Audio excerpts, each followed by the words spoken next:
Untuk mencegah kericuhan meluas, upaya pengendalian massa memang patut diperhatikan, bukan pengendalian yang justru membuat situasi mengganas. Bagaimana penanganan pengendalian yang tepat dalam berhadapan dengan massa di laga sepak bola? Bergabung Guru Besar Fakultas Psikologi UGM, Kunchoro. Selamat malam, Pak Kunchoro. Selamat malam, Mbak Tiffany. Terima Sehat-sehat kasih. semuanya. Alhamdulillah sehat. Mudah-mudahan Pak Kunchoro juga dalam keadaan sehat. Pak Kunchoro, bagaimana sebenarnya kita harus memahami secara psikologis tentunya ketika berhadapan dengan massa pendukung dari olahraga sepak bola? Apa yang membedakan para supporter pendukung dari olahraga sepak bola dengan cabang olahraga lainnya sebenarnya? Kalau sepak bola itu kan olahraganya masalah.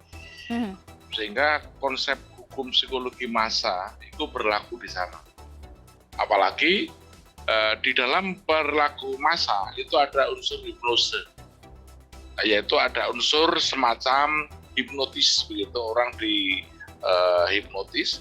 Kemudian ada anonimitas, karena pada kerumunan banyak orang, kemudian terjadi anonimitas, ada depersonifikasi, akibatnya ada keberanian di luar keberanian sendiri. Yang namanya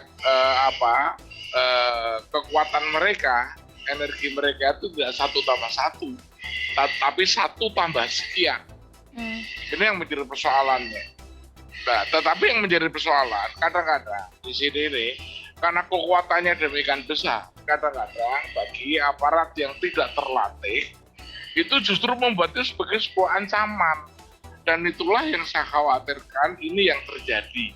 Mereka tidak ada gerakan apa-apa, tetapi karena ada banyak orang, dan kemudian ketika isu tentang gas air mata itu ditembakkan, itulah ini yang menjadi sumbernya. Sumber diantaranya seperti itu, tapi semoga itu menjadi salah satu hal yang sekarang diselidiki, tetapi itu menjadikan satu masyarakat semakin bingung. Jadi situasi panik di antara mereka itulah, Mbak, yang kemudian membuat mereka itu seperti ini. Oke. Ketika ini melibatkan jumlah yang sangat besar gitu, artinya kalau kita berbicara supporter atau pendukung sepak bola, harus kita akui solidaritasnya sangat kuat, sangat besar satu dengan yang lainnya. Tidak hanya di Indonesia, tapi juga untuk seluruh pendukung sepak bola di banyak negara di dunia ini. Artinya butuh manajemen massa, pengendalian yang penting. Karena apakah tingkat risikonya ini berbeda, Pak Kunchoro? Ya, sangat berbeda. Ini yang kalau boleh saya lakukan sebelum mundur sedikit dari isu ini adalah, kalau saya ingin menyampaikan adalah bahwa apakah sekarang pengorganisasian supporter ini sudah sesuatu langkah yang paling baik, ataukah ini hanyalah sebagai penyaluran agresivitas supporter. Jadi kebanyakan anak muda itu, mereka itu memiliki agresivitas yang luar biasa.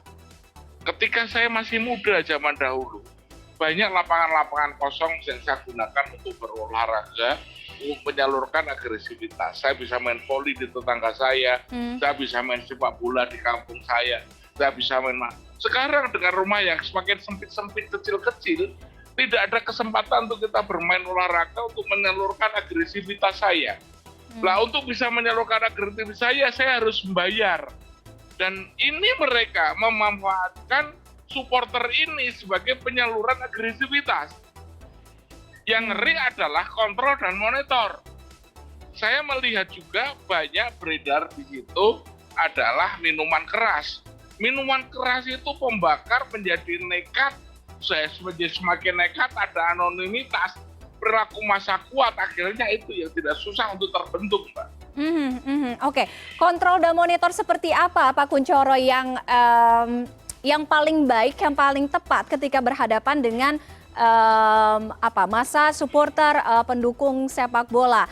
Apakah memang perlu melibatkan dari internal, artinya dari internal mungkin dari dari komunitas atau koordinator dari masing-masing klub, sehingga itu akan lebih didengarkan, meminimalisir potensi kericuhan dibandingkan mungkin dengan ketika berhadapan ditertibkan oleh aparat gitu? Seharusnya memang itu, Mbak. Jadi itu adalah tugas komunitas. Coba sekarang bayangkan bahwa sebetulnya liga ini kan komersial ini. Tapi kenapa melibatkan banyak polisi, banyak melibatkan tentara, banyak polisi yang terlibat di sini, gitu. Seharusnya komunitas, bagaimana komunitas-komunitas itu diajari, diantaranya misalnya bagaimana agar jiwa massa itu tidak mudah terbentuk, sehingga mereka dipecah-pecah, mereka kemudian di-share, ada bagaimana cara menyampaikan, cara menghargai kalau kalah. Tetapi ini kan yang terjadi tidak. Panitia kecolongan, dengan tidak adanya bonek, mereka diharapkan tidak ada persoalan. Tetapi ketika mereka kalah, mereka ada suatu ketidaksiapan untuk menerima kenyataan. Di antaranya kemudian memunculkan persoalan-persoalan ini. Oke. Sehingga sekali lagi kata kuncinya, Mbak, itu sebetulnya adalah kembalikan pada komunitas. Apalagi sekarang saya dengar di PSSI sudah ada juga komisi tentang supporter. Nah, sekarang apa yang mereka kerjakan itu? Oke, artinya dengan pelibatan komunitas, koordinator dari masing-masing pendukung klub itu bisa lebih membuat terorganisir. Bisa mengurangi, menekan tidak terjadinya jiwa massa. Yang paling menakutkan itu jiwa massanya itu, Mbak. Oke. Apalagi dilakukan pada malam hari. Oke. Anonimitas semakin kelihatan, mereka semakin nekat. Iya, Pak Kunchoro. Apalagi ditambah minuman keras. Oke, karena Pak Kunchoro sudah menyinggung mengenai jam bertanding malam. Apakah itu memang secara psikologis itu juga bisa menyumbang, artinya berkontribusi terhadap potensi kerusuhan katakan atau kericuhan yang mungkin saja terjadi? Kan terjadi anonimitas, kalau malam hari kan tidak kelihatan. Orang kan semakin nekat terjadi.